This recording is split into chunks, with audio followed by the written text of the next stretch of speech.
This is Vader Reviews. We are honored that you would join us. Since it's October, I decided I should review at least one horrifying film.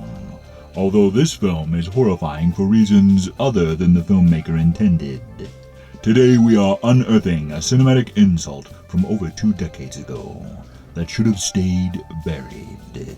So let's unwrap this turd sandwich as I review The Mummy Returns, written and directed by Stephen Sommers, whose ability to create garbage has certainly been confirmed. Released in 2001, this sequel to the beloved 1999 classic attempts to resurrect the magic of its predecessor. But in a case of life imitating art, much like The Mummy itself, this franchise should have stayed dead.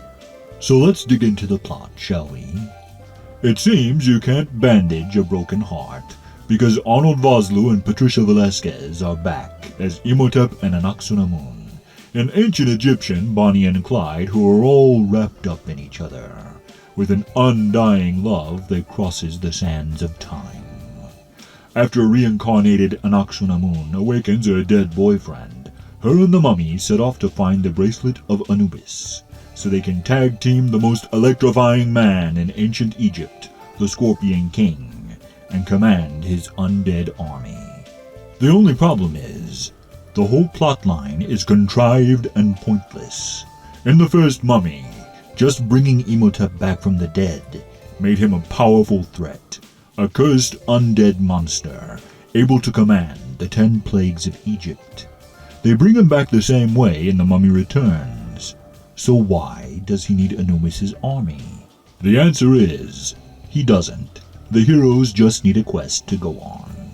But speaking of the heroes, Brendan Fraser is back as Rick O'Connell, and it seems he and Evie have done pretty well for themselves, judging by their new digs.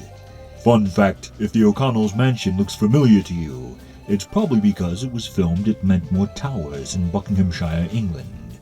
In 2005, it was used as the interior and exterior of Wayne Manor in Christopher Nolan's Batman Begins. And since we're on the subject of rich British kids, there's a new member of the O'Connell clan, as the film introduces Rick and Evie's son, Alex, played by Freddie Both, who is such a big fan of the original Mummy, he turned down a role in Harry Potter and the Sorcerer's Stone just to star in this project. So at least the little dude had some fun. Now I know it probably seems like I'm pooping all over this movie, and I apologize if you have nostalgia for it. And I will say, I do enjoy some of the action set pieces during the first half of the film. I like it up until the bus sequence. After that though, it all goes off the rails for me. But as painful as it can be to watch, it was even worse on the actors who were making it. Brendan Fraser tore a spinal disc, cracked a rib, and injured his knees during production. Dwayne Johnson suffered from severe food poisoning and sunstroke, losing 10 pounds in the desert.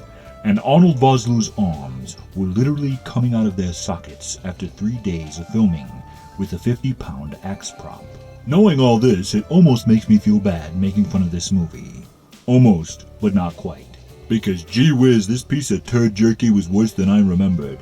I knew the CG was bad, but I didn't remember how bad. Back to the movie though. Little Alex O'Connell gets his arm stuck in the bracelet of Anubis and is kidnapped by our villainous lovebirds. And while the kid is more of a plot device than a character, you feel kinda bad for the little guy because after all, he just wants his mummy. Luckily for Alex though, his dad is the defender of the weak, protector of the innocent, and all-around good guy, Rick O'Connell, and the mummy's plans start to unravel when Rick arrives to put the smackdown on him and the Scorpion King.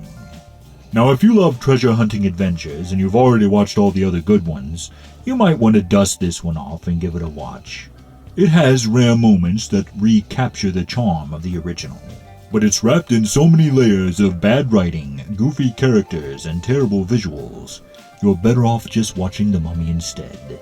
In the end, The Mummy Returns is an ambitious but highly flawed film with an inconsistent tone, attempting to balance humor, horror, and adventure. But for me, the comedic moments often fall flat, while the attempts at tension are undermined by how ridiculous the visuals and set pieces become. And while I commend Director Stephen Sommers for trying to bring audiences a fantastical summer adventure, sadly he choked on his aspirations. So for its over-the-top set pieces, wildly inconsistent tone, annoying side characters, and terrible visuals, I give The Mummy Returns 2 out of 5 Death Stars.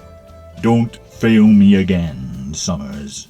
To leave this on a lighter note, it could be worse. I could have watched his G.I. Joe adaptation instead. Before we go, I want to thank all my wizards for their continued support. You guys help make the magic happen around here, and you're totally wizard. If you'd like to be part of what we're doing here, you can help keep the channel alive by becoming a monthly member on our Ko-fi page. A link is in the pinned comment. We have a lot of exciting things on the horizon, so join us by becoming a member, and let's create something together.